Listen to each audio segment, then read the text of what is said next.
Goodman y Shillman, el nombre del libro se llama Las bases farmacológicas de la terapéutica. ¿Y por qué? Porque obviamente lo que yo les quiero enseñar es farmacología aplicada a terapéutica, porque hay un montón de cosas de farmacología que si se las aprenden de memoria, mañana te las olvidaste y eso es real. Así que la idea es aprender las cosas de farmacología que les van a servir para la vida como médicos, porque tienen que atender pacientes y les vamos a dar más importancia a aquellos fármacos que son más utilizados con los pacientes que aquellos que son meramente teóricos. Así que Goodman y Shillman va a ser siempre la recomendación desde la versión 13 en adelante. Acaba de salir la 14, todavía no está en español, está en inglés. Aquellos que en inglés pueden usar la 14, si no, usen la 13ª edición. Si no lo tienen, yo lo tengo en PDF y se lo puedo pasar. Así que ese sería el libro que yo les recomiendo. Pero pueden usar cualquier libro de farmacología, incluso hay algunos que directamente están escritos en español, porque son libros de España, que son el Flores o el Velázquez. Cualquiera de ellos los tienen también en la biblioteca. Así que pueden leer de cualquier lado. Lo que tienen que hacer es cuando tengan el temario que va a entrar para los exámenes va a ser el mismo temario que vamos a tener de los teóricos. Así que esos temas los pueden ir a leer de cualquiera de los libros de farmacología y, como les decía, complementan a lo que se vio en el teórico con una lectura de ustedes del libro. Bien, ¿alguna duda? Los exámenes, obviamente, como tenemos tantas submaterias, no van a ser un examen por cada una de las submaterias, sino que vamos a acumular de diferentes cantidades de materias, las acumulamos y rendimos un único día. Pero ese día que rendimos, por ejemplo, ahora que hacemos neuro y después viene cardio, que se rinden juntos, van a tener un examen de cardio y un examen de neuro. Puede irte bien en uno, mal en otro, bien en los dos, mal en los dos. Eso va a depender de lo que hayan estudiado, depende de ustedes. Un poco de mí porque a veces me pongo malo, pero depende más que nada de ustedes. Así que eso, tenemos varios exámenes a lo largo del año. Recuperatorios, de aquellos que les vaya mal, recuperamos en diciembre o recuperamos en febrero. Van a ser las dos instancias de recuperar, pero traten de que les vaya bien, para que después no se les acumulen cosas, porque después se van a querer matar, ¿no, Juan? ¿Qué más? ¿Más dudas? En cuanto a grabar las clases, ¿te molesta, no? No me molesta. Siempre y cuando me paguen. ¿No? ¿Streaming en vivo? Sí, eso es un poco más complicado, pero si querés podés. Sí. ¿Qué más? ¿Dudas? ¿No? El horario, si bien dice a las 4, va a ser 4:15, porque es imposible, salgo a las 4 del sanatorio, con lo cual imposible, salvo que vuele, que yo llegue acá a las 4 en punto. Así que 4:15 es el horario. Estén por acá más o menos entre 10:15 más o menos arrancamos. Hasta las 6 de la tarde todos los jueves. También van a tener conmigo, pero va a ser un poco de farmacología aplicada y que de paso conozcan la especialidad terapia intensiva. Se van a ir dividiendo en grupitos y van a venir al Sanatorio Franchín, que yo soy el jefe de la terapia intensiva del sanatorio, así que van a venir conmigo los martes a la mañana en pequeños grupos, no sé si ya los dividieron o no. A partir del mes de abril van a venir los martes a la mañana al sanatorio, así que ahí van a ver terapia intensiva y vamos a ver algo de farmacología aplicada. ¿Qué más? Además, ustedes arrancaron la semana pasada, ¿no? O sea que algunas cosas las tienen vistas. ¿Vieron ya cefaleas en neuro? Sí. O sea, la clase la dan ustedes hoy, ¿no? Yo no la preparé, así que...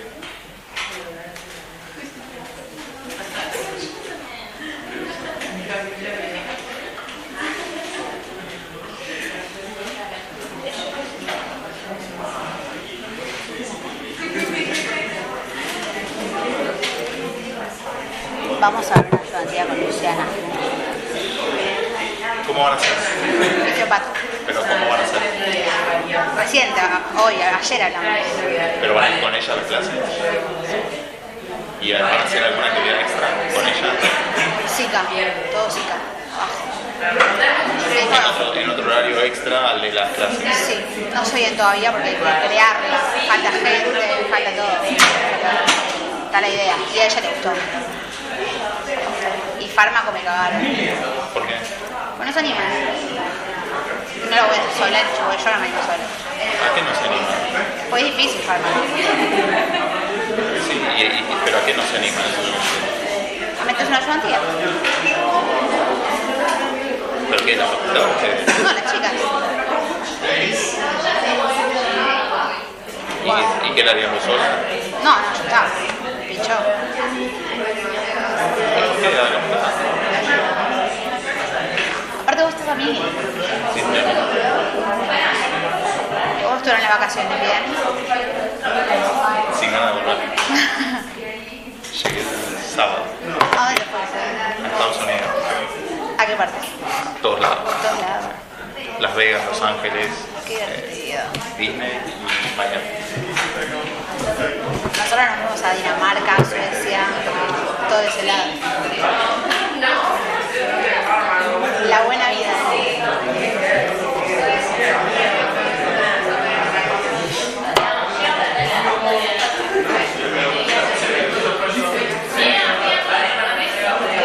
Qué calor que hace. ¿Esto existe acá?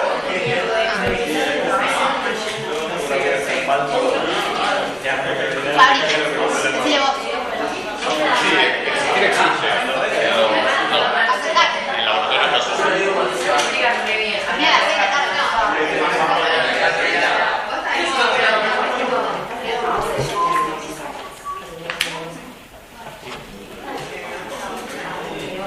Estás invitado a la del fisiopato, si te querés unir. ¿A qué? Decirle quién me invitó. Fabri te invita. ¿A dónde me invitó? ¿A hacer qué? A eso, a nuestra idea. ¿De hacer la activa? Sí.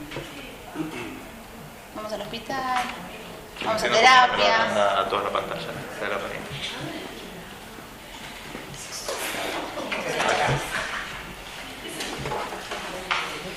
Bueno,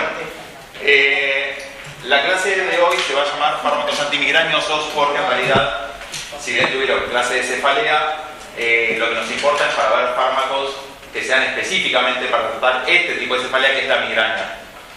No todas las cefaleas son migraña, eso ya lo saben, ¿no? O sea, migraña es una enfermedad en sí misma y en prevalencia no es una enfermedad tan prevalente.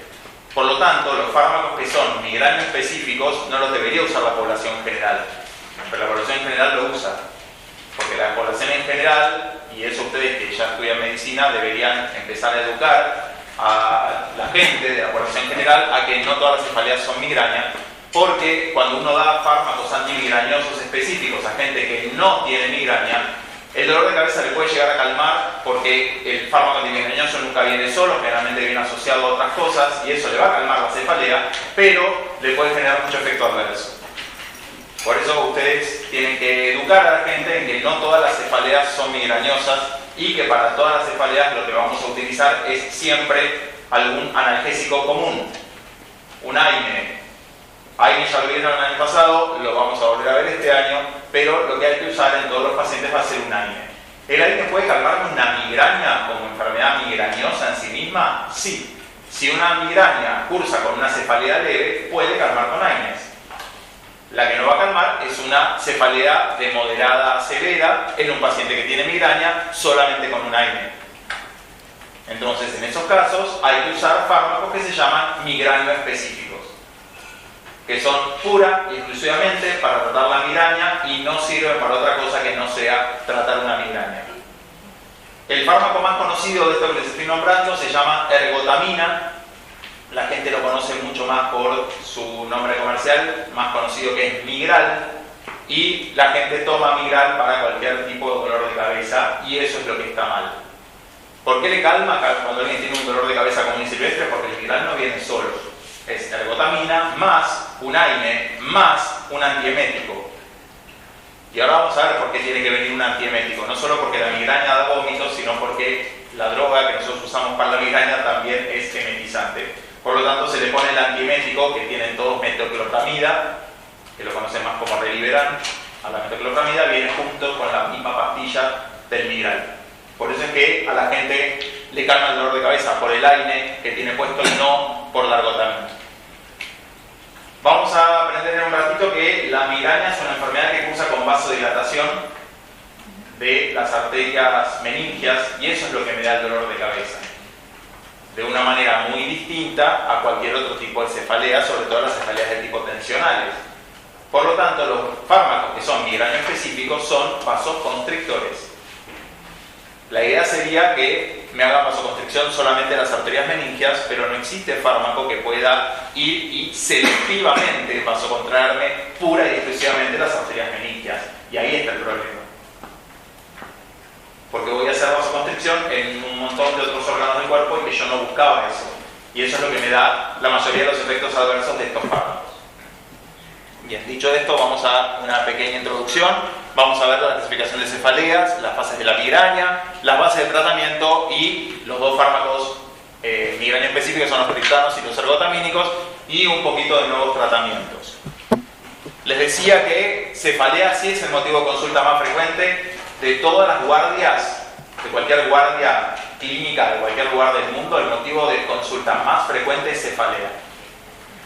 Lo que tiene que hacer el médico, por eso cefalea, que parece una clase muy tonta en medicina interna, en realidad es importantísima porque suele ser el síntoma capital de un montón de enfermedades. Y de algunas enfermedades la cefalea es su síntoma primario. Y no solo el primario, sino el más característico, y muchas de esas cefaleas son cefaleas extremadamente graves. Si yo les digo, por ejemplo, como enfermedad, hemorragia subaracnoidea, la hemorragia subaracnoidea por ruptura de un aneurisma cerebral cursa con cefalea, suele ser el síntoma capital, suele ser el primer síntoma que aparece y el que más molesta. Después de eso puede tener un montón de otras cosas, hasta incluso llegar al coma o incluso a la muerte. Pero va a consultar por cefalea. Entonces, si bien uno no quiere psicotizar a nadie, menos a ustedes que están empezando a estudiar medicina, las cefaleas no tienen que tomarse como cosas banales. Una cefalea pequeña y cuando tuviste algo muy reciente, que vos lo sabés, en tu caso particular, dormiste mal, estás tensionado porque tenés exámenes, tomaste mucho alcohol y al día siguiente te duele la cabeza, o sea, tenés algún factor asociado, perfecto, analgésicos comunes, y después el analgésico común, si no calma, ahí las cefaleas tienen que empezar a preocuparnos u ocuparnos un poco. Pero en un paciente que entra a una guardia por una cefalea muy intensa, preocúpense, no banalicen. Porque esa cefalea que tiene el paciente puede ser una hemorragia subaracnoidea y no tratada a tiempo lo lleva a la muerte. Por lo tanto, la cefalea, démosle importancia porque realmente es importante. Existen cefaleas que se llaman primarias. Las cefaleas primarias son enfermedad en sí misma. Cefalea primaria, la enfermedad es cefalea. Veremos qué causas tenemos, pero la enfermedad es cefalea. En este caso pueden ser las tensionales, que es la que tenemos cualquiera de nosotros en cualquier momento. Suelen ser tensionales porque están relacionadas no solamente con la situación nerviosa, sino que se le dice tensional porque tiene mucho que ver con la tensión muscular del cuello. Y eso es lo que me termina dando la cefalea. Por lo tanto, enfermedad primaria no asociada a ninguna otra cosa. A veces se dice, bueno, a secundaria contractura muscular, pero sigue siendo enfermedad en sí misma. Cefalea de tipo tensional, la más fácil de tratar, analgésicos comunes. A veces necesito analgésicos mucho más intensos para este tipo de cefalea, pero son analgésicos comunes. La segunda son las trigémino autonómicas, pero sobre todo asociadas a neuralgia del trigémino, donde si bien muchos tienen síntomas dolor específico en alguna parte de la cara, cursan con cefaleas muy intensas, generalmente de un solo lado de la cabeza. Así es como afecta el trigémino, no afecta nunca bilateral, siempre es de un solo lado de la cabeza. Y la tercera es la migraña. Migraña en sí misma. Dentro de las que están de causas secundarias, pueden ser secundarias a un montón de cosas, la enfermedad es otra, y como uno de los síntomas me da cefalea, eso significa cefalea secundaria, y tenemos un montón de enfermedades que pueden cursar con cefalea, y obviamente un montón de fármacos que producen cefalea. Así cuando yo pregunto efectos adversos en fármacos, se dicen cefalea, náusea, vómito, diarrea, porque todos los fármacos dan cefalea, náusea, vómito, diarrea. Entonces cefalea es un síntoma que puede estar asociado al uso de ciertos fármacos. Cuando un fármaco sea vasodilatador, como ya les dije que muchas de las fisiopatologías son por vasodilatación, muchos de los fármacos vasodilatadores van a cursar con cefalea, pero algunos vasoconstrictores también, porque si un vasoconstrictor tiene hipertensión arterial, la hipertensión arterial te puede dar cefalea. No es un síntoma específico de hipertensión arterial, porque la hipertensión es asintomática, pero puede dar cefalea, ¿no? Por lo tanto, asociada a fármacos tenemos un montón. No me voy a detener en esto. Sí, obviamente, como hoy vamos a hablar de fármacos migraña específicos, les marco un poco la migraña. Esto lo deben haber visto en neurología, y tenemos migraña con aura y sin aura. ¿Y por qué hago esta comparación? La más común de todas, la más característica y patognomónica es la que tiene aura, pero no es la más frecuente de las migrañas. Es mucho más frecuente la migraña sin aura. ¿Cuál es el problema? Que el fármaco más utilizado en el mundo, que es la ergotamina, si yo no lo doy en el momento que el paciente está con aura y antes de que le agarre la cefalea, puede no actuar. Si el dolor de cabeza ya empezó y yo te doy ergotamina, puede que no te aborte el dolor. Entonces ahí está el tema. Aquel que tiene migraña con aura, mejor para ese paciente porque se va a dar cuenta que le viene la cefalea. En el momento del aura es cuando tiene que tomar la ergotamina. Si ya la toma cuando le empezó el dolor, no le va a hacer efecto. Por eso hacemos la disquisición nosotros. Acuérdense que antes del aura puede haber incluso pródromos. El migrañoso se conoce. El migrañoso sabe cuándo le va a venir el dolor de cabeza, y saben que ese dolor de cabeza puede durar hasta 3 días. Que ese es el problema que tiene la migraña. No solo eso, que puede durar hasta 3 días, sino que durante el tiempo del dolor puede ser un dolor invalidante. ¿Por qué? ¿Con qué cursa la migraña? Además de cefalea. Fotofobia, fonofobia. O sea, no toleran la luz, no toleran el sonido. O sea que se encierran en la habitación y se ponen a oscuras y en silencio. Por lo tanto, eso puede ser muy invalidante. Imagínense ustedes, estudiantes de medicina, si durante 3 días te perdiste de estudiar. Si estabas para un examen, estás al horno con papas, porque estos 3 días podías estudiar 2 materias juntas. Así que te perdiste un examen si te agarró una migraña que te duró 3 días. Hay casos que ha pasado. Así y por eso ahí se aprueba el examen. Por eso te lo digo. No. Solamente te apruebo este tema. No, te doy por sabido. Te doy por sabido el tema migrañas. El aura puede estar hasta 60 minutos antes de la cefalea. Entre 5 y 60 minutos antes aparece el aura. Ese es el momento ideal del paciente para tomar, si va a tomar ergotamina. Si lo que va a tomar es un triptano, que hoy vamos a aprender que son mejores fármacos para la migraña, si lo que va a tomar es un triptano, lo puede tomar incluso cuando la cefalea empezó y tiene un poder abortivo mucho más grande que el de la ergotamina. Pero si lo que toman es ergotamina, que es relativamente barato y la gente, si bien es venta bajo receta, lo consigue así nomás, vas al chino de la web y te vende Migral, pastillitas rojas, si no la vieron alguna vez, es un rojo fuerte lo que usan, te lo vende el chino, lo tiene ahí en la caja, se la pedís a la del super chino y te lo va a vender. O sea, el Migral es lo más fácil de conseguir. Si va a tomar Migral, tiene que ser en el momento del aura. No me detengo en cómo son los síntomas del aura porque ya lo vieron en la parte clínica.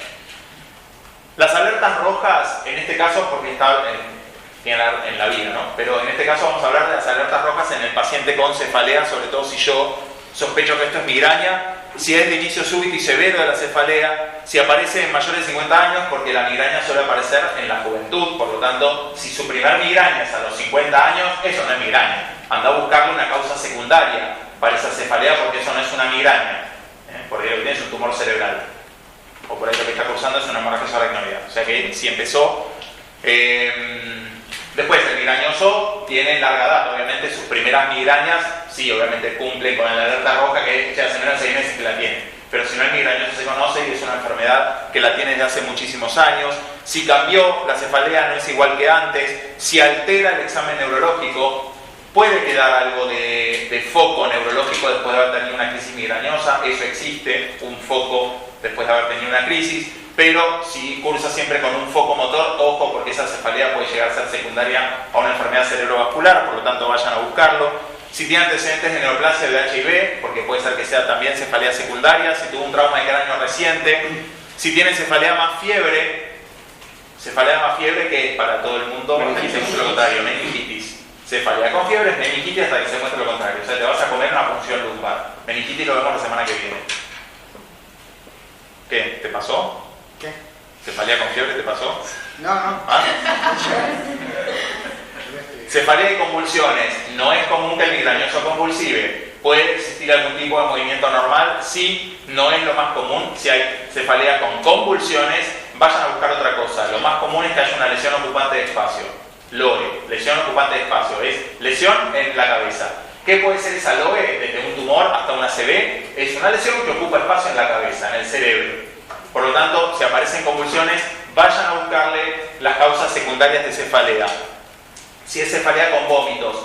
El vómito, hay que ver qué tipo de vómito. Si el vómito es un vómito de tipo neurógeno, un vómito en chorro, el día que vean uno no se lo olvidan nunca más, es en chorro literal. ¿Vieron alguna vez a alguien en vómito en chorro? La imagen que van a tener es persona que abre la boca y lo que sale de adentro es un jet.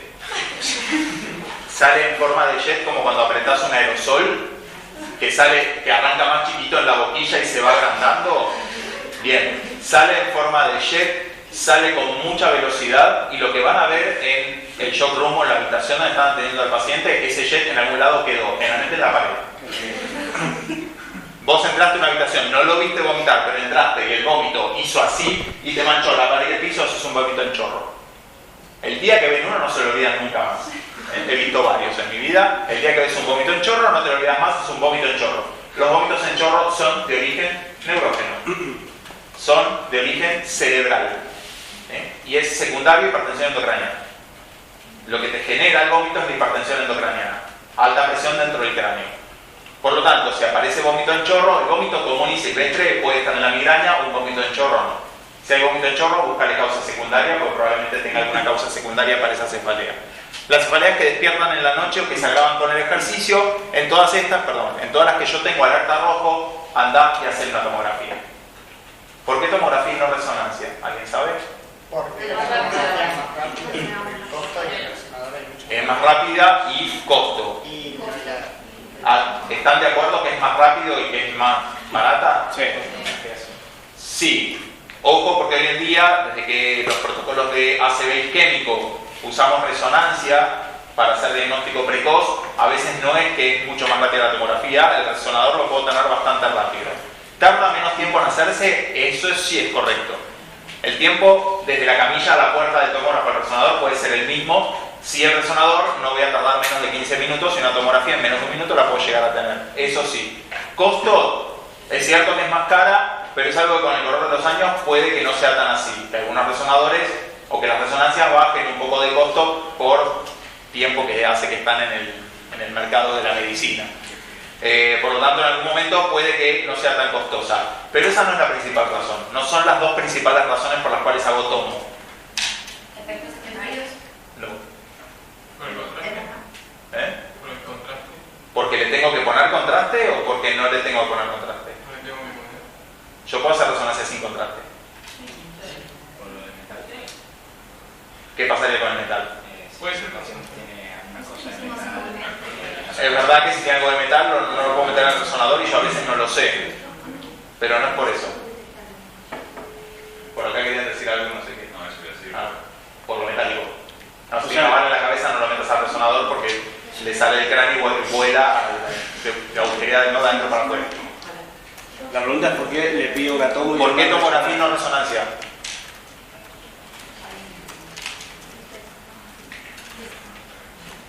Por las imágenes. Puede ser. Porque puede ser una ACV. Sí es por las imágenes, pero ¿qué? Por las... Para despertar el ¿Cómo? tráfico del- Porque puede ser un ACV hemorrágico y la resonancia puede interferir en eso. ¿Puede interferir o veo mejor la hemorragia en la tomografía? Sí. Veo mejor la hemorragia con la tomografía. La hemorragia aguda en el tomógrafo es blanca, brillante. O sea que mejor imagen que esa no vas a tener nunca. Por eso siempre el primer estudio en un paciente neurológico es una tomografía. Porque la sangre aguda es blanca, brillante. Cuando digo brillante, es brillante. Vos ves una tomografía y ves un socotropo blanco, blanquísimo, más blanco que el hueso. ¿Me explico? Entonces yo la sangre en agudo la veo recontra súper bien. Hay dos de las patologías que me dan cefalea de tipo secundaria que sí o sí tengo que hacer tomografía como primer estudio, y que son el ACV hemorrágico, hematoma intracerebral, y la hemorragia subaracnoidea. Porque la sangre desparramada en el espacio subaracnoideo la veo en tomografía. En resonancia es muy difícil de ver. La sangre aguda en resonancia no cambia de color. Tengo que pedirle al que me está haciendo la resonancia que me mida el GRE, que es qué graduación tiene, qué numerito le da para ver si eso es sangre o no es sangre. Mientras que yo lo puse en la tomografía y lo veo blanco, refringente. ¿Sí? Por eso es que siempre lo que tengo que hacer es tomografía. Todas las alertas rojas en cefaleas es hacer una neuroimagen. No te quedes con que hay migraña, ya se le va a pasar. O hay cefalea, ya se le va a pasar. Si yo tengo alertas rojas, le hago tomografía directamente. ¿Puedo hacer después resonancia? Sí, obviamente que sí. A veces hago tomografía y después resonancia. Pero siempre de inicio una tomografía para descartar que no sea sangre. Porque si yo le hago la tomografía, llegó el paciente cefalea con alguna alerta roja, le hago la imagen y tengo sangre, ya me fui a otro algoritmo distinto. No sigo el algoritmo cefalea. ¿Me explico? Entonces por eso yo rápidamente necesito descartar, por eso es que hacemos tomografía. Fisiopatológicamente, las arterias meningias, los vasos meningios, voy a decir arterias y venas meningias, así como lo ven en el gráfico, las que discurren por dentro de las capas de las meninges, están inervadas por el nervio trigémino. Tienen aferencias del trigémino, acuérdense que el trigémino es un nervio, ¿es motor, sensitivo o mixto? ¿Y motor para qué? Si es mixto, pues tiene algo motor. Está segurísimo lo que estás diciendo.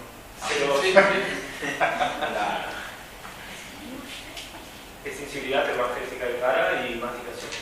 Sí, masticación en un muy segundo plano, es prácticamente sensitivo, o sea, sus principales, las tres ramas que tiene el trigémino son de tipo sensitivo, o sea que lo que llevan es aferencias. ¿Sí? Un componente motor muy pequeño solamente en una de sus ramas, que es el trigémino inferior, pero si no, solamente sensitivo. ¿Por qué me importa esto? Porque me lleva aferencias desde los vasos meningios hacia el sistema nervioso. De esas aferencias que me lleva al sistema nervioso, yo tengo conexión con los núcleos del RAFE, que son los que están a nivel del tronco encefálico, y de los núcleos del RAFE voy a sacar eferencias, y esas eferencias van a pasar por el ganglio que se llama pterigopalatino, y desde ahí me devuelve información nuevamente al vaso sanguíneo. Por lo tanto, se descubrió que los vasos sanguíneos tienen un circuito armado con el sistema nervioso central. O sea que cualquier cosa que pase en los vasos sanguíneos, yo voy a tener comunicación con el sistema nervioso central. ¿Hasta ahí estamos?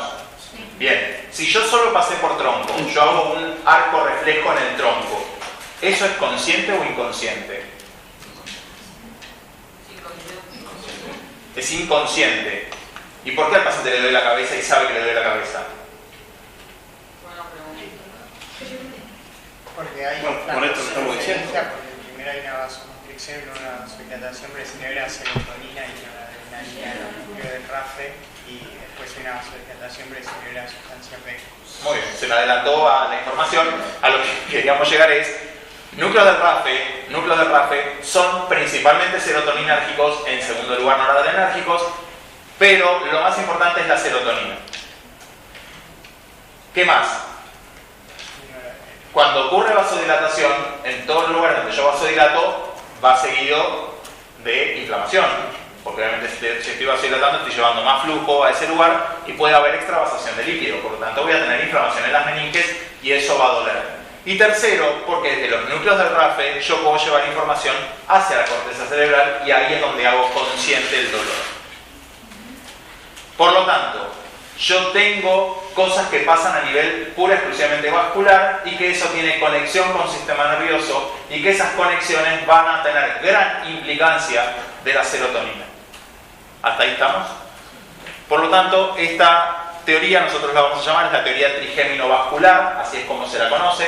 Hubo muchas teorías a lo largo de los años, si ustedes agarran libros más viejos de medicina, les va a querer explicar estas teorías que existieron a lo largo de los años, pero básicamente es eso, la teoría que predomina y es la que hoy en día es aceptada, es que la teoría es de tipo trigémino-vascular, es porque tengo aferencias del trigémino y tengo devolución de información nuevamente hacia los vasos sanguíneos con liberación de serotonina. ¿Sí? Pero todo nació con gatillos en el nervio trigémino que me dan activación arterial, libero algunos neurotransmisores, ahí están los tres principales neurotransmisores que se liberan por activación directa, que son CGRP, ¿alguien sabe lo que significa? Sí, es péptido regulado por el gen de la calcitonina. Regulador, relacionado, las dos formas de llamarlo, Importante porque algunas de las últimas drogas, de las más nuevas y extremadamente caras, apuntan a este péptido relacionado al gen de la calcitonina. Segundo, tenemos la sustancia P y la tercera es la neuroquinina A. 3 de los neurotransmisores que se liberan en un primer momento cuando se me activó el vaso sanguíneo con gatillos en el nervio trigémino. Y cuando todo esto me devuelve y se me libera la serotonina, termina, como les dije antes, dando el dolor con información del sistema nervioso central. Ahí les muestro cuáles son los principales receptores de serotonina involucrados. Tenemos los tipo 1, que son los más involucrados, tenemos del 1 al 5 de receptores de serotonina. Los más involucrados acá van a ser el tipo 1. A lo largo de todo neuro vamos a ver diferentes tipos de receptores de serotonina, que ya vamos a ir viendo en diferentes patologías y diferentes fármacos. Los involucrados van a ser los del grupo 1 y sobre todo dentro de ellos el 1D y el 1B. 1D y 1B. Se estimulan los 1D que causan inhibición de las neuronas del sistema nervioso central y relajación del músculo liso, y la acción sobre el 1D inhibe la inflamación dural y la acción sobre el 1B vasoconstricción de los vasos cerebrales.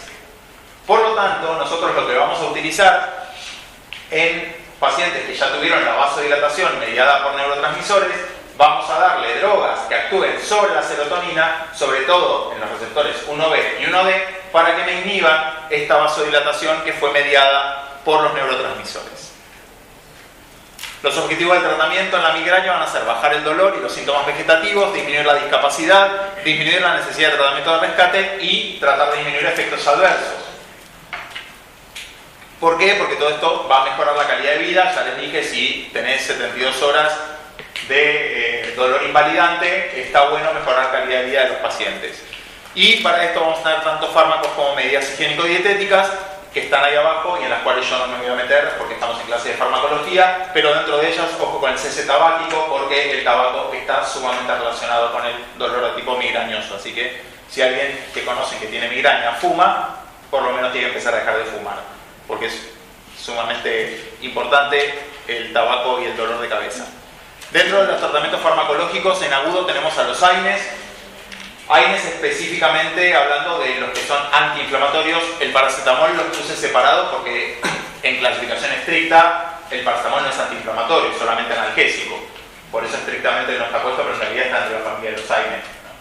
Es el único AINE de tipo básico, ¿se acuerdan? ¿No? Son todos ácidos, salvo el paracetamol, que es una droga básica. Después tenemos a los triptanos para el tratamiento agudo, que ahora los vamos a ver. Podemos usar opioides en el caso que no ceda el dolor con el uso de analgésicos comunes. ¿Opioides saben como quién? Benzodiazepina. No. Benzodiazepina es benzodiazepina. Opioide. Tramadol. Codeína es un opioide, tramadol es un opioide. El más conocido, morfina. Morfina. Usamos morfina en pacientes con migraña severa que vienen a internación. Corticoides, sobre todo por el tema de la inflamación dural, pueden andar bien. Y dejamos en último lugar los ergotamínicos. Los dos que están marcados en negrita en tratamiento agudo son los que se llaman migraño específicos, son los que vamos a ver en un ratito.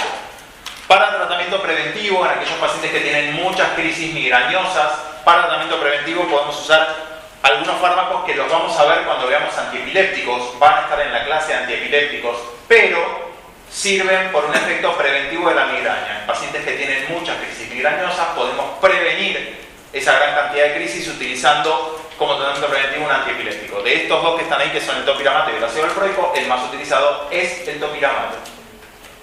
Es el topiramato.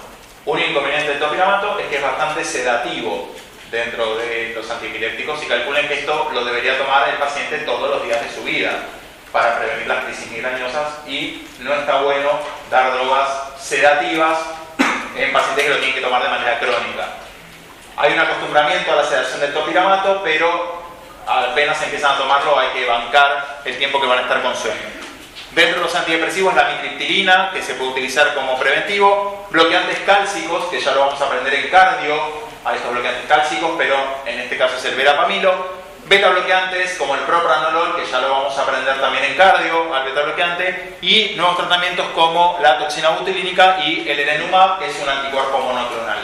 Toda droga que termina en MAB larga significa monoclonal antibody, anticuerpo monoclonal. ¿Le suena eso a algún lado? Anticuerpos monoclonales. En sangre, el Apsicimab. Sí, exactamente, pues termina en MAB. Toda droga termina en MAB es un anticuerpo monoclonal. significa anticuerpo monoclonal? Anticuerpo, o sea que es un anticuerpo. Es el clon de un anticuerpo. Es un anticuerpo y es un monoclon. Perfecto. La perfecta definición. Sale de un solo clon. Nuestros anticuerpos no salen de un solo clon. Nuestros anticuerpos son policlonales.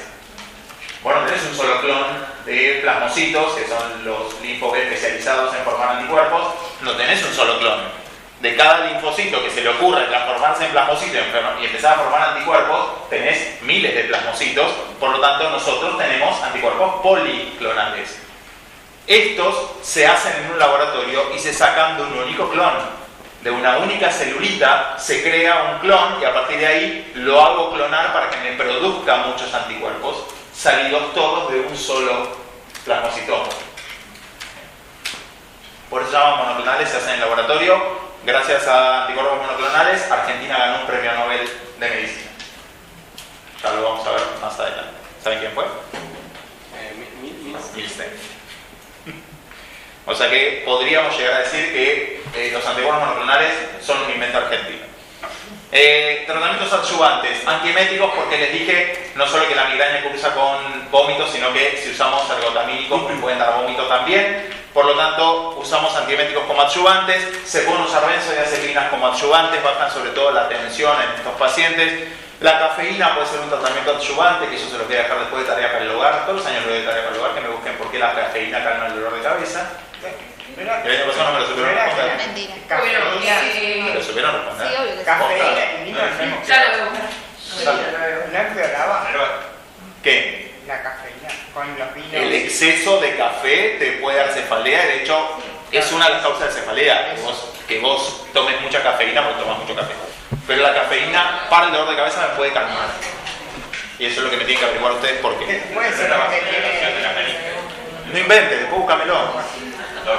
Era una vasodilatación de los vasos meniscos. Sí. Y por eso era ¿Puede vasocontraer? ¿Estás seguro? ¿Seguro lo tenés que ir a buscar para...? Evidentemente diría que sí. Ok, bueno, búsquenlo. Bien, dentro del tratamiento agudo les conté que íbamos a ver dos fármacos que son los migrañas específicos. El primero que vamos a ver es triptanos. ¿Por qué vemos primero triptanos? Porque hoy en día deberían ser el tratamiento de elección. Obviamente no puedo dejar de darles ergotamina, primero por lo histórico y segundo porque nosotros que somos todos de países subdesarrollados, los brasileños también están en subdesarrollo, somos todos subdesarrollados, seguimos usando las drogas baratas. Nadie va a ir a comprarse, mentira, nadie va a ir a comprarse un fármaco que sale 2.000 pesos la pastilla, nadie. Así que van a seguir usando los triptanos, que el blister te sale 2.000 pesos.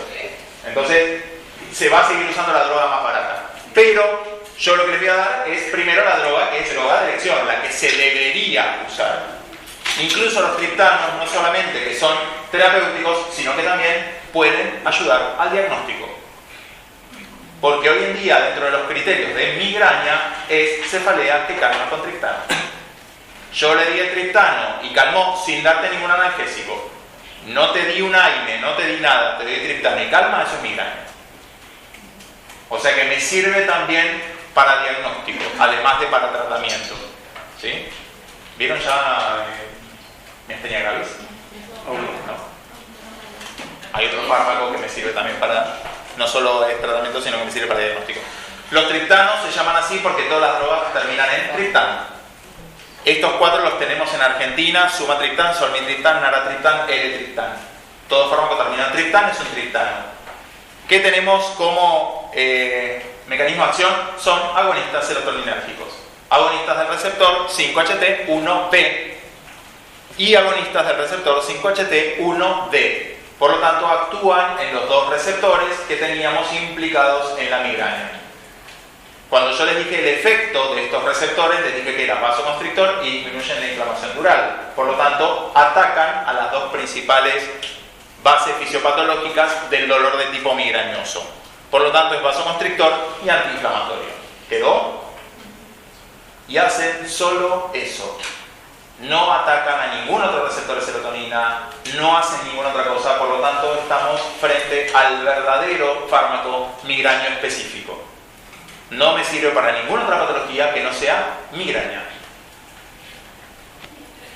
Dentro de ellos tienen algunas diferencias farmacocinéticas. Les soy 100% honesto, no me interesa que se aprendan de memoria las diferencias farmacocinéticas entre los diferentes triptanos. Sí, lo único que les quiero mostrar es que a algunos de ellos se les buscó otra alternativa de administración. ¿Por qué? Porque el paciente que viene con migraña generalmente está con náusea y vómito, entonces si yo le doy la pastilla vía oral, corro el riesgo de que me la vomite enseguida. Entonces se buscaron otras formas de administración para que se lo podamos dar de una manera un poco más sencilla y ver que si de esa manera le calma el dolor. Por lo tanto, sumatriptán ya se inventó una formulación nasal y una formulación de tipo subcutánea. En el solmitriptán tenemos también la formulación nasal. Naratriptán me queda solo en comprimidos.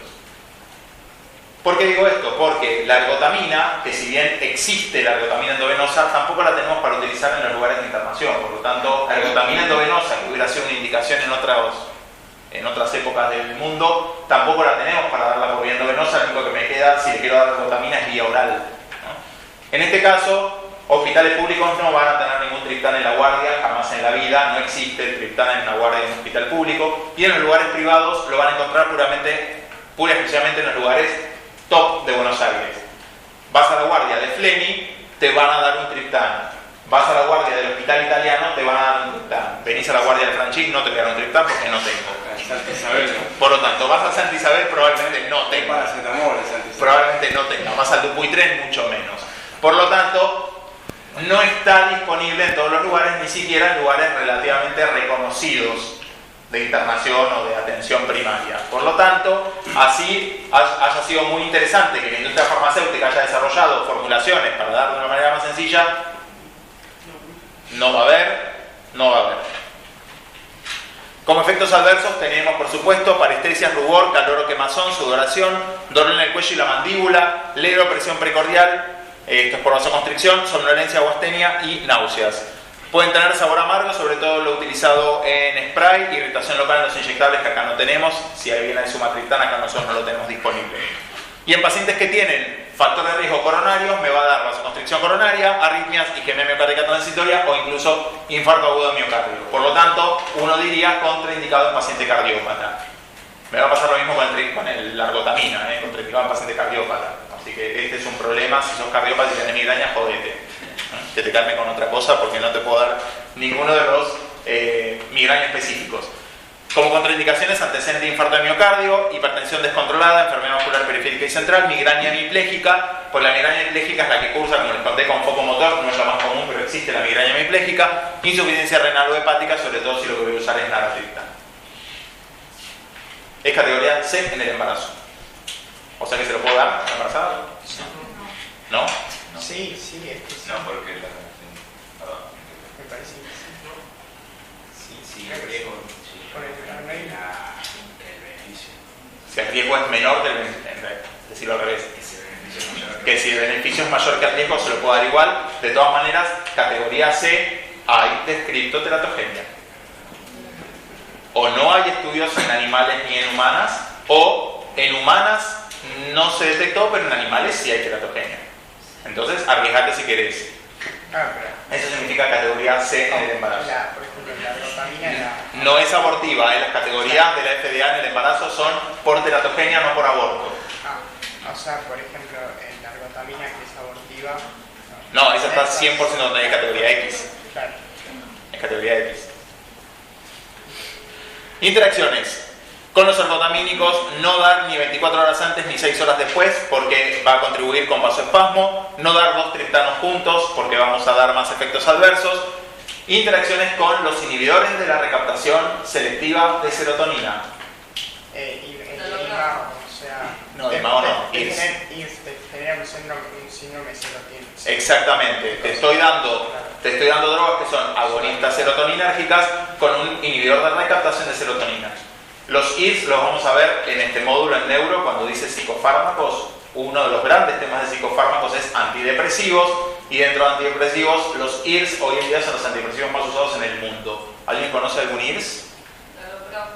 ¿Cuál? Escitalopram es un IRS. ¿Alguno más conocido de nombre? Que por ahí la gente lo tiene más. Fluoxetina. Fluoxetina es un IRS. Sertralina es un IRS. Escitalopram es un IRS. Paroxetina es otro IRS. Hay un montón de IRS. Así que, ojo, separar por lo menos 2 horas, pero si pudieran no darlos. Y con los IMAO también, que son los inhibidores de la monoaminooxidasa, que es una enzima que se encarga de... Degrada catecolaminas para que no tengan efectos del... Degrada catecolamina. Si yo no puedo degradar catecolamina... Genera síndrome serotonínico. En este caso porque estoy hablando de serotonina, pero no voy a poder metabolizar un montón de catecolamina, no solamente la serotonina.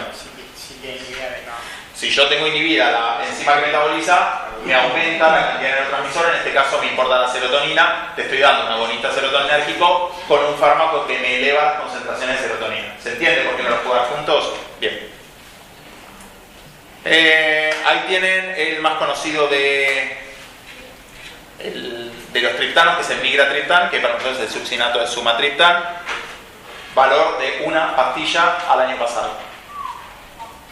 Un solo comprimido al año pasado. Fíjense, la cajita viene de 4. ¿Por qué viene de tan pocos? Se supone que un migrañoso no tiene muchas crisis migrañosas al año. Te compras una cajita de 4 y que te dure. Cada vez que te duele la cabeza te puedes tomar uno. ¿Sí? Esto sirve para el migrañoso ya diagnosticado, para seguimiento de tipo ambulatorio. Pero si no, suele pasar que las primeras van a terminar siempre yendo a consulta. Ergotamínicos, que sí es el fármaco, como les contaba, no es droga de elección, pero se sigue utilizando por el bajo costo. Para eso tengo que arrancar de un paso previo, que es ver qué son los alcaloides del cornezuelo del centeno. ¿Qué es el centeno? Es una paja. Una paja, hay que separar la paja del trigo. El centeno es un... Ustedes pueden. El trigo lo colocas en el pan. No es trigo, es centeno. Trigo es trigo, centeno es centeno. Sí, es un grano, es una gramínea, o sea, es un cereal. ¿Sí? Es un cereal. Un cereal que tiene grano, forma parte de la familia de las gramíneas, es un cereal. Así como tenés el trigo, tenés centeno. ¿Se acuerdan de los celíacos? No ponen ni trigo, ni avena, ni cebada, ni centeno. O sea, centeno es otro que no es trigo. Bien, centeno. En la antigüedad era muy común el centeno, y en muchas comunidades de la Edad Media lo que se hacía era pan de centeno. Hasta ahí me siguen. Para hacer el pan de centeno, lo que tienen que hacer, ¿cómo logro la harina de estos cereales? Se muele. Perfecto. ¿Qué pasa? El centeno puede ser atacado por este hongo que es el cornezuelo del centeno, que tiene un nombre científico, el cornezuelo del centeno, que se llama Claviceps purpurea, es el nombre del cornezuelo del centeno, que ataca al centeno. Que yo, en esas fotitos, ahí se ve muy claro, no sé si llegan a ver, el coso ese negro que le sobresale para los costados, es cornezuelo del centeno en un centeno. Pero te puede pasar que sea como aquel que está en la punta. Entonces, si lo mirás muy de cerquita, te das cuenta que hay algo un poquito más oscurito, que atacó al centeno. Bien. Agarraban todo el centeno y lo llevaban al molino, que era donde ahí molían estos granos para hacer la harina. Hasta ahí me siguen. Bien. ¿Qué hacían? Molían también, junto con el centeno, al cornezuelo. El cornezuelo del centeno, este Claviceps purpurea, en su metabolismo interno produce un montón de alcaloides. Un montón. Algunos son peptídicos, otros son amínicos, pero produce un montón de alcaloides. Lo que terminaba, uno de esos alcaloides es muy conocido, utilizado como droga de abuso. Y hasta los Beatles le dedicaron una canción. Lucy in the Sky of Diamonds. LSD. El LSD es uno de los alcaloides del cornezuelo del centeno. Bien, ¿qué pasaba? Agarraban el cornezuelo del centeno y se molía junto con el centeno y hacían la harina. Por lo tanto, el pan de centeno de esa época, en los lugares donde había sido atacado por el cornezuelo del centeno, le generaba cosas a la gente. Le generaba cosas. Algunas cosas sí, graciosas, porque obviamente son alucinógenos. El problema es que son vasoconstrictores. Entonces, ¿qué pasaba? A la gente se le producían amputaciones, se le necrosaban todos los dedos de las manos y de los pies. Y cuando se te necrosan los dedos, porque obviamente hacía vasoconstricción distal, cuanto más distal, te necrosan los dedos de las manos y los pies, y habían flasheado cualquiera porque estaban alucinando de lo lindo, y parecía como que se hubieran quemado. Entonces, a ese efecto se lo llamó el fuego de San Antonio. El fuego de San Antonio porque parecía que se habían incendiado, se habían quemado las manos y los pies. Y en realidad era porque habían consumido cornezuelo de centeno. Eso pasó en la antigüedad, no se supo hasta muchos años más tarde, cuando se pudo estudiar qué había dentro del cornezuelo del centeno. Y una vez que se descubrió lo que había dentro del cornezuelo del centeno, dijeron pará, porque acá adentro hay un montón de cosas muy valiosas, entre ellas el LSD, que después lo usaron de droga a uso, pero se encontraron un montón de fármacos que al día de hoy los seguimos utilizando en terapéutica. Uno de ellos es la ergotamina, fármaco que se usa para la migraña. Ahí están los alcaloides. Estos alcaloides son agonistas de receptores no específicos. Así como yo les nombré triptanos, que son específicos del 5-HT1D1B, acá tengo los no específicos. Y son agonistas de lo que se te ocurra. Entre ellos, receptores alfa-1. Si yo soy agonista alfa-1, ¿qué hago? Vasoconstricción. Agonista de receptores de serotonina en general, también del 1B y 1D, porque son serotonérgicos, pero no es el único 5-HT que atacan, y de receptores dopaminérgicos. Por lo tanto, son agonistas no específicos de receptor. Ese es el problema que tengo con los derivados del cornezuelo del centeno. Ahí tienen nombrados algunos de los alcaloides. Dentro de los amínicos, ahí está el LSD, dietilamina del ácido lisérgico, es el nombre científico. Y del otro lado, donde están los alcaloides peptídicos, está el más utilizado para nosotros en terapéutica para la migraña, que es la ergotamina.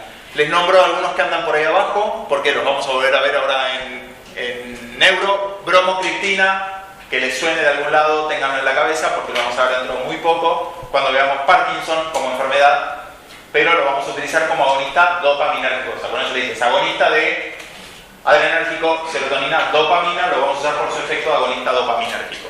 Bromocriptina. Obviamente no todos ellos actúan de la misma manera sobre los diferentes receptores. Quedémonos por ahora solamente con la ergotamina. Son agonistas alfa y 5-HT. Alfa y 5-HT, o sea, vasoconstrictor por efecto alfa, vasoconstrictor cerebral por efecto 5-HT1B. ¿Sí? ¿Hasta ahí me siguieron? Quédense por ahora con ese, porque a lo largo vamos a ir viendo otros de los derivados del cornezuelo del centeno que tal vez tengan acción sobre otro receptor, como por ejemplo cuando ves la bromocriptina, que su acción principalmente sobre la dopamina y no sobre los otros receptores. O sea, no todos afectan de la misma manera a los receptores. Dentro de los ortotamínicos agonistas, dentro de los receptores de serotonina, dentro de ellos 1B y 1D, se los puse en rojo porque son los que me importan, pero no va a poder seleccionar, va a todos los receptores de serotonina. Agonista dopaminérgico en menos selectividad y agonista receptor alfa-adrenérgico. Esto da efecto vasoconstrictor y antiinflamatorio, igual que los triptanos, porque afecta al 1B1D, contracción uterina y estimulante de la zona quimioreceptora gatillo vulvar. ¿Cuál es esa zona?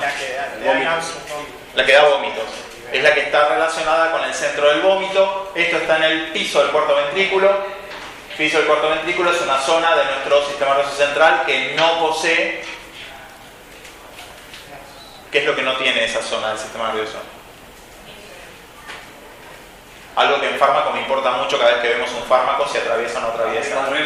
Barrera hematoencefálica. Es una zona del sistema nervioso sin barrera hematoencefálica, así que cualquier cosa que pase por ahí, ni siquiera me importa que pase o no pase de barrera, va a tener acción. Por lo tanto, si yo doy un triptán, es emetizante. ¿Se entiende? Les dije, te doy triptán y es emetizante. Bien, por eso, su efecto agonista dopaminérgico y vasoconstricción periférica por el efecto alfa. El fuego de San Antonio era principalmente por el efecto agonista alfa-adrenérgico, porque era vasoconstricción periférica.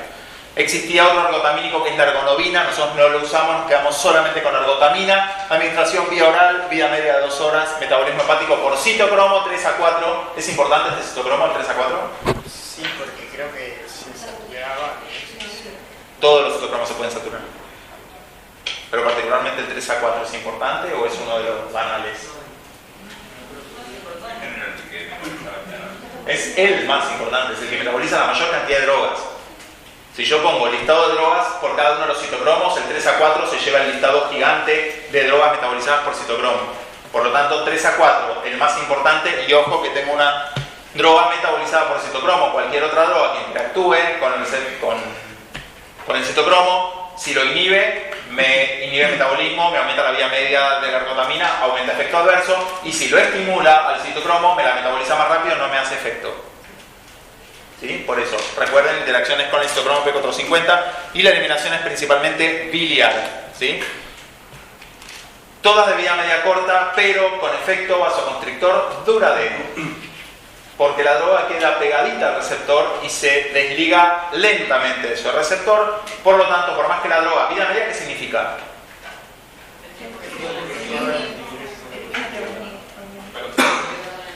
El tiempo que tardo es disminuir al 50% la concentración del fármaco, ¿sí? Eso es vida media. O sea, yo en 2 horas, que es la vida media, bajo su concentración plasmática a la mitad, ¿sí? Pero estoy hablando de lo que tengo en plasma. Ahora, si el fármaco yo ya lo tengo dentro del sistema nervioso central y pegado a su receptor y se libera lentamente de su receptor, el efecto puede ser prolongado por más que su vida media sea corta. Esto me pasa con un montón de fármacos que son de vida media corta, pero a pesar de la vida media corta, la acción igual es prolongada, ¿sí? Ya les conté por qué en este caso. Efectos adversos: náuseas, vómitos y dolor abdominal por el efecto dopaminérgico, parestesias, mialgias y vértigo por la vasoconstricción.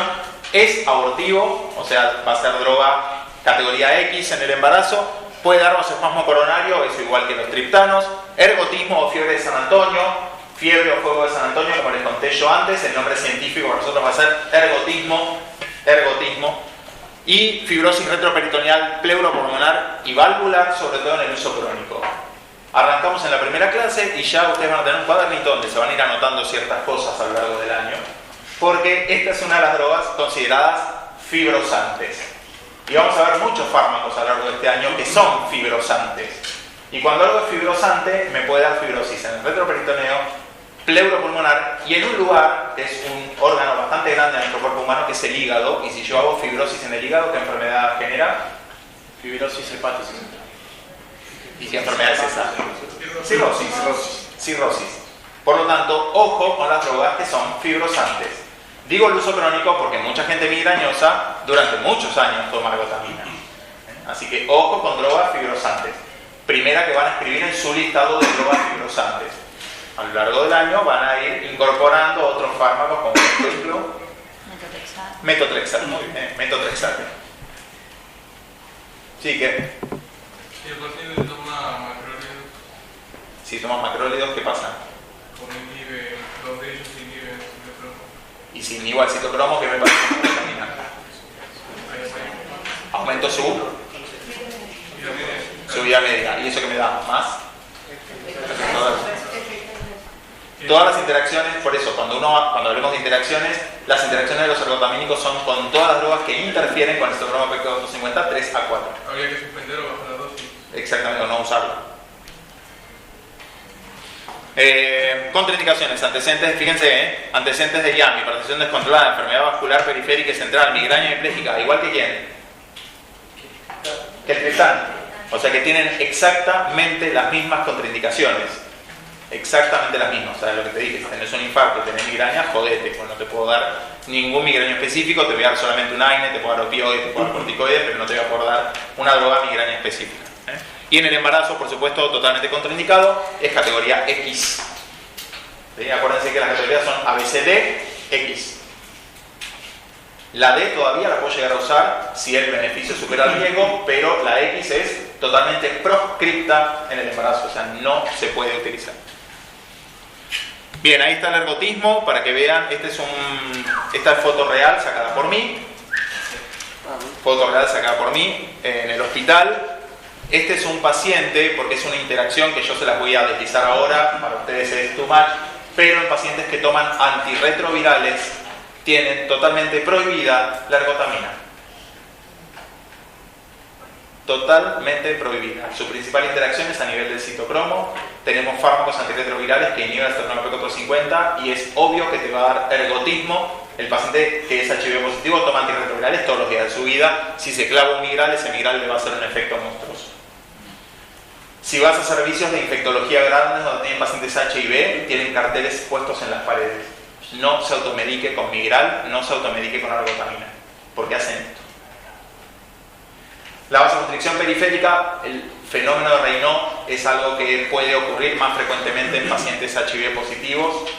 Si en este caso yo le sumo drogas vasoconstrictoras periféricas como la ergotamina, aumentado su efecto por el uso del antirretroviral, me puede dar mucho más frecuente un ergotismo. Esto termina en amputación. Este paciente terminó amputado. Amputación de los 2 pies y de una mano. Así que ojo con el ergotismo, porque no es una pavada. Sí, en ese momento era divertido lo que les pasó en el fuego de San Antonio en la Edad Media, pero no es una pavada. Termina obviamente esto en trombosis y gangrena, o sea que el ergotismo puede llegar a ser extremadamente grave, y amputación, como les dije antes, de miembros superiores e inferiores. Interacciones con todos los vasoconstrictores, triptanos, nicotina, con beta bloqueantes también puede interactuar, con inhibidores del 3 a 4 porque me prolonga el efecto y prolonga efectos adversos, como preguntaba él hace un ratito de los macrólidos, entre otras drogas inhibidoras del citocromo, con los inhibidores de la recaptación selectiva de serotonina y con los IMAO, mismo efecto que vimos con los triptanos, porque me pueden dar síndrome serotoninérgico. Migral compuesto, que es el más conocido de los migrales. Fíjense lo que tiene en su composición. Tiene ergotamina, que lo acabamos de ver, dipirona. ¿Qué es la dipirona? La dipirona es un AINE, es el AINE uno de los más potentes. Es un AINE, dipirona es un AINE. Si querés ir a comprar dipirona sola, el nombre comercial más conocido es Novalgina. Novalgina, y se usa para bajar la fiebre, es un antitérmico. Prohibido en pediatría porque puede producir anemia plásica.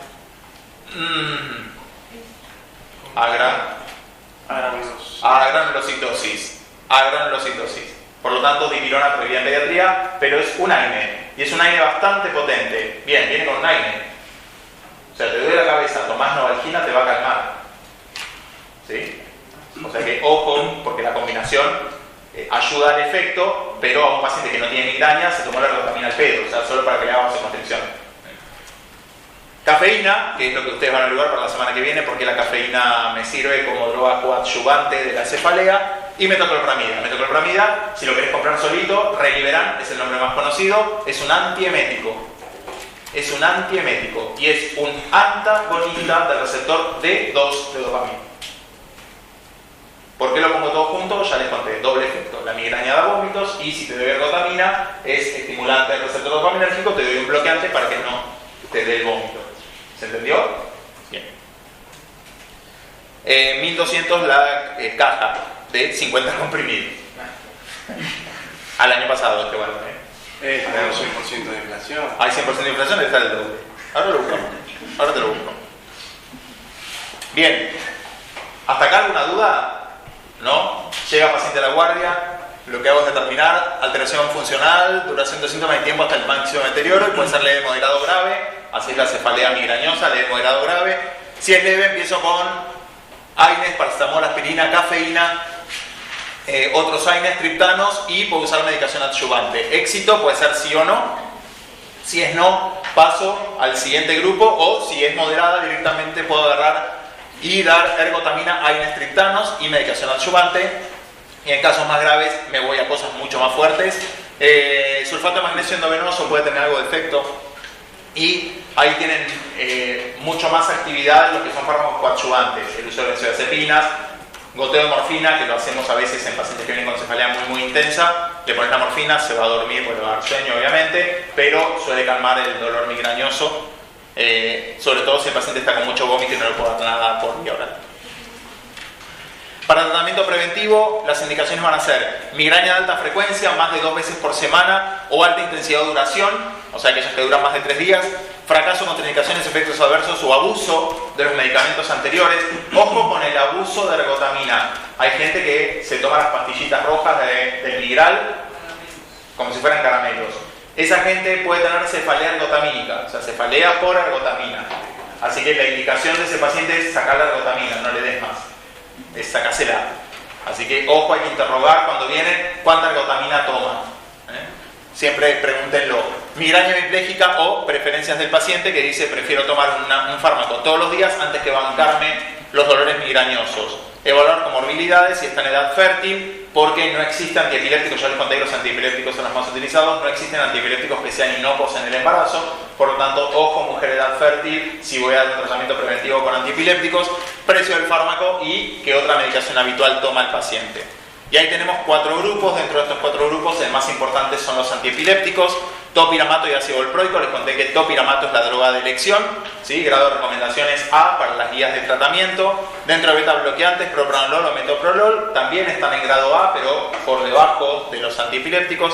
Los antidepresivos, no se ha demostrado la eficacia antimigrañosa de los IRS. Sí se puede utilizar la amitriptilina, que la amitriptilina es un antidepresivo tricíclico. Ya vamos a tener clase de antidepresivos, no se asusten, ya vamos a ver la clasificación. Este es un tricíclico, uno de los antidepresivos más viejitos. Y bloqueantes cálcicos cuando no responde a ninguno de los anteriores.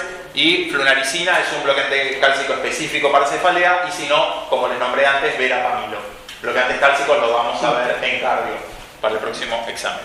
Existen nuevos tratamientos preventivos. Toxina botulínica, y es poner toxina botulínica en muchos puntos. Se puede utilizar en las migrañas que sean crónicas y refractarias. Ahí están todos los pinchazos que hay que hacer. ¿Alguno se puso toxina botulínica? No mientan, digan la verdad. O tiene una amiga que se puso toxina botulínica, que se puso botox en una arruga de la frente, de la cara. Sí, sale caro, ¿no? La toxina botulínica, bueno. Mirá los pinchazos que hay que hacer. 31 puntos fijos. O sea, sale un poquito cara la toxina botulínica. Un poquito. Funciona. Para la migraña funciona. Para la migraña funciona. Pero, dos cosas. 31 pinchazos es extremadamente cara, y lo otro es que lo tenés que repetir cada 12 semanas. ¿Cuántos meses son? 3. O sea, cada 3 meses tenés que pagar mucha toxina botulínica. Las obras sociales no lo reconocen a la toxina botulínica. Así que ahí tenemos un problema. ¿Por qué? Porque esto se lo voy a decir, esto es tratamiento preventivo. Y dentro de los preventivos el topiramato es altamente eficaz. Por lo tanto, una obra social no te va a reconocer toxina botulínica muy cara si el topiramato te lo da por lo que son 50. Ahí tenemos el problema de la toxina botulínica, pero tenganlo en cuenta porque es un tratamiento a ofrecérselo a gente más adinerada. Toxina botulínica en esos 31 puntos fijos. Ahí estamos hablando del valor de cada aplicación aproximado.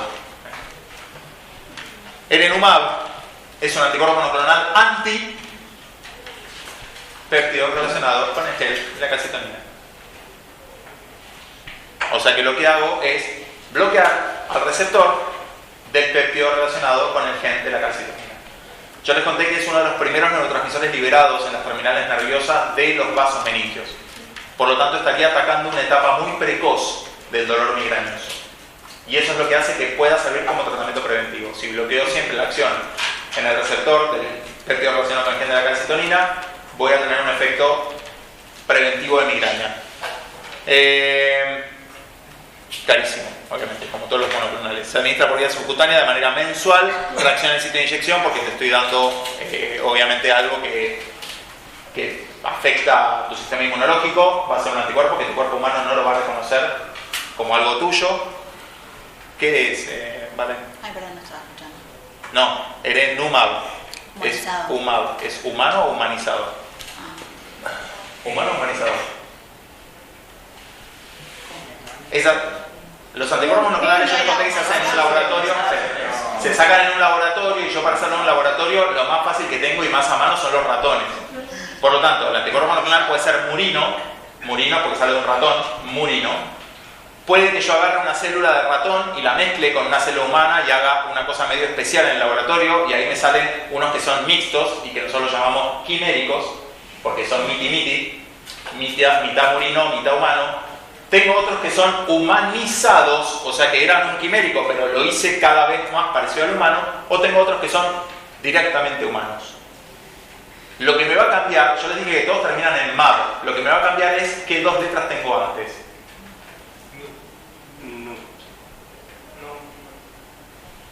En este caso la N no cuenta, cuenta solo la U. Si tengo solo la U es humano.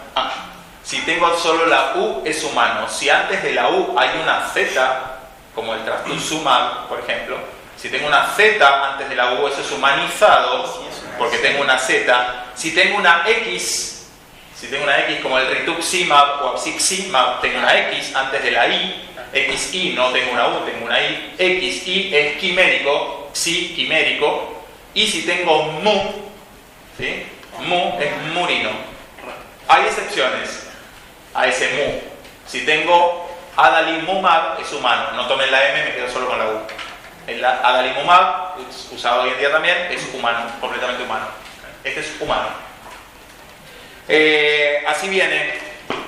Esto que venga de esta manera, ¿a qué les hace acordar o a qué les suena esto? Parecido a que de la insulina. al EpiPen. El disco del EpiPen es el que es la pen, porque es una lapicera que tiene epinefrina, ¿sí? La adrenalina, o las que vienen como insulinas, o el glucagón incluso que vienen. O sea que es una forma prellenada para aplicar del tipo lapicera. O sea que hasta es fácil de aplicar. El problema que vamos a tener con esto, se aplica así, con un clic. Se le da, si ustedes se fijan, la indicación es la misma indicación que uno le da al paciente que está o con heparina o que está con insulina, que son los sitios de aplicación vía subcutánea. O sea que hasta es fácil de aplicar y fácil de enseñar al paciente. Por supuesto, el problema que vamos a tener es el costo, porque esto es una vez por mes. Precios al año pasado, chicos, no hice tiempo de actualizarles, llegué hace 2 días de vacaciones, lo lamento. Precios del año pasado, pero debe estar el doble por mes como tratamiento preventivo. Todavía no lo cubren las obras sociales. Con este tal vez la puedes pelear. Este la puedes pelear con medicación de topicamato, no resolvió, no resuelve, este la puedes pelear. Y puede que las toxinas botulínicas no, porque van a seguir pensando que te la vas a poner en la pata de gallo y no en la vida. Buenísimo. Bueno, por hoy fue la clase más liviana que van a tener en todo el año. La semana que viene nos ponemos heavy, la semana que viene es antibióticos. Si vayan repasando, tengo que ver antibióticos en meningitis. Todavía no tengo planilla de presente, no me hacen una hojita y la pasan y ponen su apellido.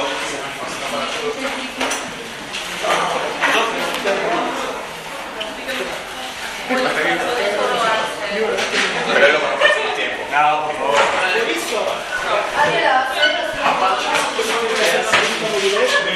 Ah, ok.